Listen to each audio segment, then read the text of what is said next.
आपण गमावलेलं आणि काय न्याय हक्कासाठी आपण या ठिकाणी पत्रकार परिषद घेत आहे? मला रविवारी घेऊन गेले विहिरीमध्ये, म्हणजे विहिरीकडे पाणी आणि माती टाकायला मला आणि माझ्या मुलाला, माझे सासू, नवरा आणि मुलगा, आम्ही एवढे जण गेलो आणि सासरे पण माझे आले होते. त्या दिवशी काही माणसं होती म्हणून त्यांनी आम्हाला टाकलं नाही. परत सोमवारी घेऊन गेले आणि मग सोमवारी सकाळी त्यांनी आम्हाला चिवडा खायला दिला, पाणी प्यायला दिलं आणि पाणी आणि माती मला टाकायला लावलं आणि मग मागून मला ढकलून दिलं माझ्या सासूने. आणि माझा मुलगा माझ्या मिस्टरांकडे होता. मग मला खाली आवाज आला की स्वप्नील टाक, स्वप्नील टाक. आणि मग त्याला मुलाला माझ्या विहिरीत टाकलं आणि मग तो तरचत होता. तर माझे दोन्ही हात फ्रॅक्चर झाले होते. पण माझा उजवा हात तर हे होत होता. मी डाव्या हाताने त्याला माझ्याकडे खेचून घेतलं आणि पायाच्या आधाराने आणि विहिरीच्या भिंतीच्या आधाराने मी त्याला माझे पाय पकडून ठेवलं होतं. आणि नंतर काढा काढा प्लीज वाचवा म्हटल्यावर त्यांनी एक लाकूड टाकलं मोठं असं, आणि काहीच बोलले पण नाही, काही नाही. आणि नंतर मग 15-20-30 मिनिटांनी काहीतरी आमचा ते माणसं आम्हाला गावातले काढायला आले. मग त्या अगोदर कृष्णाला काढलं, नंतर मला काढलं आणि नंतर मग ते आम्हाला हॉस्पिटलमध्ये घेऊन गेले. आणि मग त्यातल्या बायांनी सांगितलं मला की तुझा मुलगा गेला वगैरे असं, त्याला पण कशाला उडी मारली वगैरे. मला माझ्यावर आरोप लावला होता. त्यामुळे म्हटले मी नाही मारली म्हटलं. मला ढकलून दिलं तर ते म्हणे की तुझी सासू आणि नवरा सांगताय. माझी एवढीच अपेक्षा आहे की माझ्यावर जो अन्याय झालाय फक्त मला आणि माझ्या मुलाला न्याय भेटावा, एवढीच अपेक्षा आहे. कशा पद्धतीचा न्याय हवा? कोण आरोपी भेटतो आणि कसे? ज्यांनी ज्यांनी माझ्या गुन्हा केला आणि जे जे माझ्या याच्यामध्ये सामील होते, माझे मिस्टर हे अंध आहेत म्हणून त्यांना सोडून देऊ नका, त्यांना पण अटक करा. माझे सासरे पण त्या प्लॅनमध्ये सामील होते, त्यांना पण अटक करायला पाहिजे. आणि माझी नणंद नाशिकला होती, पण त्यांनी पण त्रास दिला माझ्या मुलाला. त्यांच्यावर जी एवढी कारवाई वाटत असेल ती सरकारने करावी न्यायालयाने, एवढीच माझी विनंती आहे. काय नाव आहे? माझ्या नवऱ्याचं नाव स्वप्नील भागवत पाटील, माझ्या सासऱ्याचं नाव भागवत व्यंकट पाटील, माझ्या नणंदचं नाव स्वाती चंद्रकांत देसले. पोलीस कारवाई करतात का? पोलीस कारवाई नाही करत. मी त्या दिवशी सांगत होते पोलिसांना 13 तारखेला, तर त्यांनी माझं व्यवस्थित स्टेटमेंट घेतलं नाही.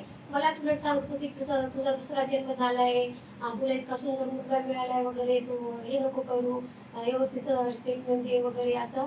आणि माझ्या नंदांचं पण मी नाव घेतलं होतं, तर त्यांनी फक्त असं घेतलं. त्या याच्यामध्ये पण आहे आता पण पोलिसांनी जे FIR दिली त्याच्यामध्ये की आमची भांडणं झाली आणि मी माझ्या नंदांना सांगितलं. त्यांनी एवढाच उल्लेख केला माझ्या नंदांचा, बाकीचा काहीच उल्लेख केला नाही त्याच्यामध्ये. आणि माझ्या सासऱ्याचं पण नाव घेऊ दिलं नाही त्या दिवशी त्यांनी.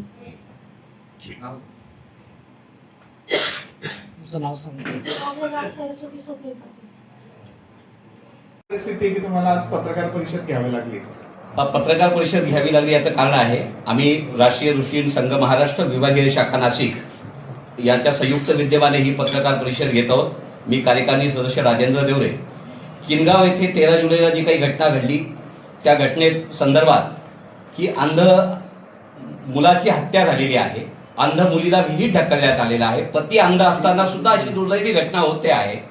त्यामुळे एकीकडे अंधत्वाविषयी जागृती करण्याचं काम आम्ही करतो आहोत आणि विशेष अंध मुलगा असताना सुद्धा तो नोकरीला आहे, त्या बेसवर त्याच्या मुलीच्या आईवडिलांनी 15 लाख रुपये लग्नाला खर्च केलेला आहे. असं असताना देखील केवळ अपत्य अंध होत आहे, म्हणजे त्याचा चेक करून त्या अपत्याचा दोष दाखवणं आणि ते नष्ट करणं. आणि तिची आई तिला जीव घालते, बरोबर आहे ना? तर तिची आई तिला जीव घालते. तर संघटनेचं म्हणणं एवढंच आहे की असे जो काही नराधम, तो अंध असो की काही असो, त्याने केलेला आहे तो मुलाचा एक खून आहे. त्या खुनाआधी मुलाच्या आईला तर जे अटक आहे, पण मुलालाही ती अटक झाली पाहिजे. आणि समाजात कोणताही मुलगा दिव्यांग जन्माला येतोय तर त्याविषयी त्याचा घृणा आणि द्वेष हा पसरू नये यासाठी पोलीस प्रशासनाने त्यालाही अटक करावी आणि समान मुलीला न्याय द्यावा. आणि तसंच तिचं जे काही नुकसान झालेलं आहे, तिच्या आईवडिलांनी जो खर्च केलेला आहे लग्नाला, त्याची भरपाई त्याला मिळावी. आणि असं जर होत नसेल तर न्यायालयीन प्रक्रियेत जर दिरंगाई होत असेल तर संस्थेच्या वतीने तीव्र आंदोलन छेडलं जाईल. आणि हा विषय गृह मंत्रालयापर्यंत पुढे जशी जशी प्रोसेस आहे त्या पद्धतीने लांबवून या मुलीला आणि पीडित जो काही मुलगा गेलाय त्याला आणि अंधांविषयी जी काही सहानुभूती दाखवून त्याला सोडलं जातं, ही पोलीस प्रशासनाच्या विरुद्ध सुद्धा संघटना पुढे आक्रमकपणे आंदोलन करण्यासाठी तयार आहे. ही संस्थेची भूमिका आहे. तुमचं नाव आणि पद? माझे मी राजेंद्र देवरे आहे, कार्यकारिणी सदस्य म्हणून मी आहे. मी महाराष्ट्र